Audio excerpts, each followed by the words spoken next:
China has positioned itself as the global frontrunner in both the production and consumption of electric vehicles, EVs. The year 2022 witnessed an extraordinary sale of 6.8 million electric vehicles within China, a staggering figure when compared to the United States' more modest sales of just under 800,000 units during the same period. The impact of Chinese manufacturing in the electric vehicle sector is formidable, with over half of the world's electric vehicles originating from Chinese brands. Additionally, China boasts the world's most extensive charging network, an accomplishment highlighted by the addition of 649,000 public chargers in 2022, constituting over 70% of the global charger installations for that year. This is Money Dynamo.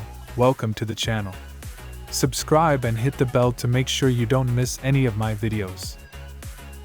Yet, beneath these impressive statistics lies a perplexing paradox, as reported by Bloomberg, unveiling an unexpected sight in at least 6 Chinese cities, landscapes resembling car cemeteries where thousands of nearly new electric vehicles languish in neglect amidst weeds, rubbish, and abandoned parking lots since 2018. This revelation prompts profound questions. Why are thousands of almost new electric cars abandoned in China? What factors contribute to the increasing number of electric vehicle manufacturers going out of business in the country? And why does China seem to squander resources in this manner? The genesis of China's deep dive into electric vehicles can be traced back to the early 2000s, a period when fully embracing electric vehicle technology was deemed a global risk. Despite the experimental forays by companies like General Motors and Toyota, China, grappling with severe air pollution from rapid industrialization, recognized the urgency of addressing environmental concerns without compromising industrial growth.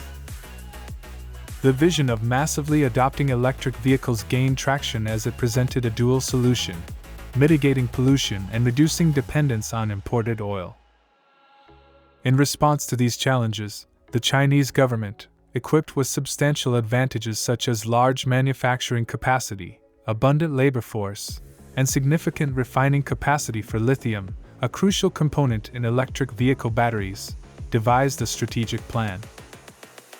In 2009, the government initiated a series of subsidies to incentivize electric vehicle companies to manufacture buses, taxis, and private cars. Over the span of 2009 to 2022, the Chinese government injected more than $29 billion in subsidies and tax breaks.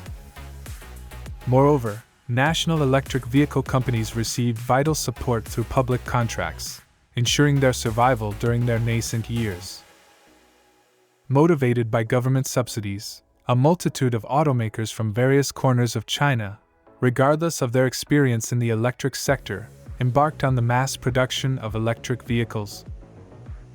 This led to the creation of a significant number of early-stage electric vehicles, relatively straightforward cars with batteries capable of traveling about 100 kilometers on a single charge.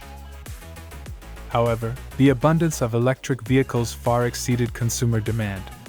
In response, some manufacturers opted to establish or support trucking companies that would purchase the surplus vehicles not bought by the public. Initially, these vehicles found buyers in Uber-type transport-sharing companies, acting as a means to absorb the burgeoning inventories. Yet, the fundamental issue persisted. If these electric vehicles weren't being embraced by the general public, why continue their production? The answer lies in the simplicity of maintaining government subsidies. Manufacturers, eager to sustain subsidies granted for each electric vehicle sold, resorted to creating subsidiaries that acquired vehicles from growing inventories. Some companies even resorted to fraudulent practices, such as falsifying electric vehicle license plates or registrations that didn't genuinely exist. One noteworthy instance was Suzhou Jiangxi, a relatively unknown EV manufacturer, applying for subsidies for selling 25 EVs in the first half of 2015, only to apply for subsidies for selling 3,000 vehicles in December of the same year, just before the government subsidy cut.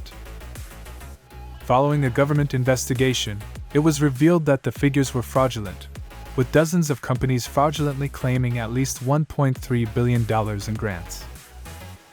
This is crazy, isn't it? What do you think about this?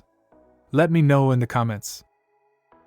Recognizing the unintended consequences of subsidies, the Chinese government initiated a subsidy reduction in 2019, leading to the anticipated downfall of numerous companies unprepared to navigate the real market without state support. The current landscape reveals an estimated 100 EV manufacturers in China, significantly fewer than the 500 existing in 2019. Many of these companies have faded away, primarily due to their initial focus on producing vehicles solely to capitalize on subsidies, without offering quality design or features.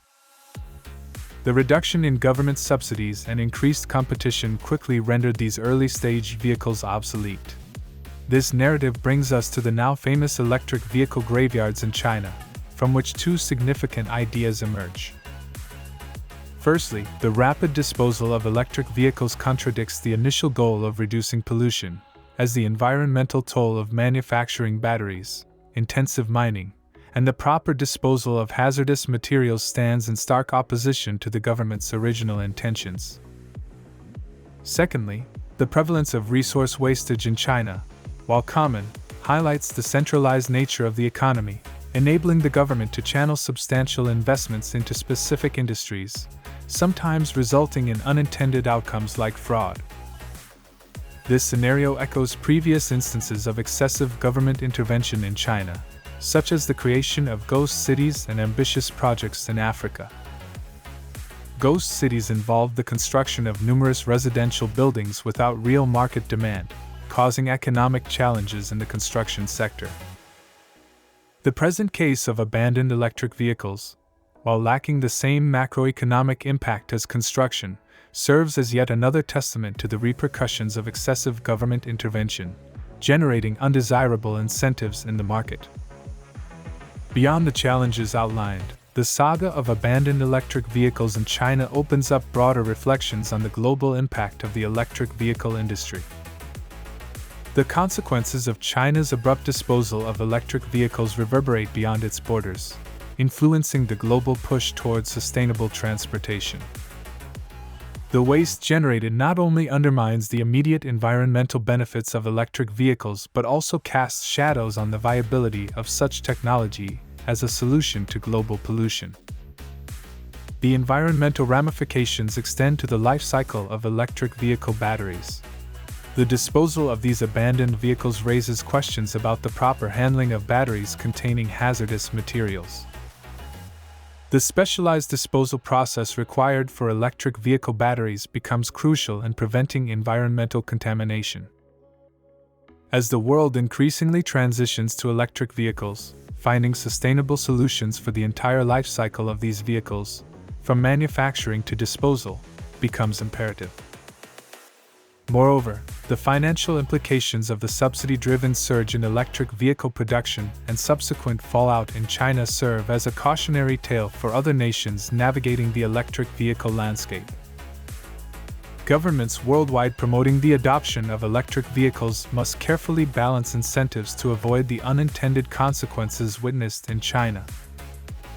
Striking the right chord between incentivizing the industry and ensuring a sustainable market demand is vital to prevent a cascade of issues similar to those experienced by Chinese electric vehicle manufacturers. The case of abandoned electric vehicles also draws attention to the role of technological rivalry and innovation in the global automotive landscape. The competition between traditional automotive powerhouses and emerging players, particularly China, underscores the transformative nature of the electric vehicle sector.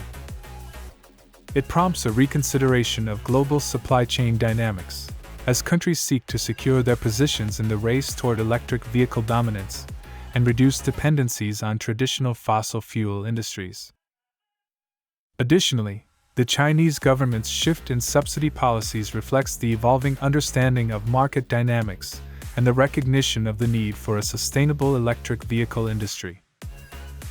Other nations can draw lessons from China's experience to develop policies that encourage long-term growth and innovation in the electric vehicle sector without succumbing to short-term market distortions. China's ascent in the electric vehicle industry, fueled by substantial government subsidies, precipitated a surge in production, accompanied by unintended consequences such as fraudulent practices and the abandonment of nearly new vehicles. The subsequent reduction in government subsidies exposed the vulnerability of many companies, resulting in a significant contraction in the number of electric vehicle manufacturers. This situation not only challenges the initial environmental goals but also serves as a cautionary tale regarding the perils of excessive government intervention in market dynamics. The presence of electric vehicle graveyards in China serves as a tangible reminder of the intricate interplay between industry, government incentives, and market forces. Here ends the video, my friends. If you liked the video, give me a wonderful like, comment and subscribe and to not miss any of our trips. Until next time,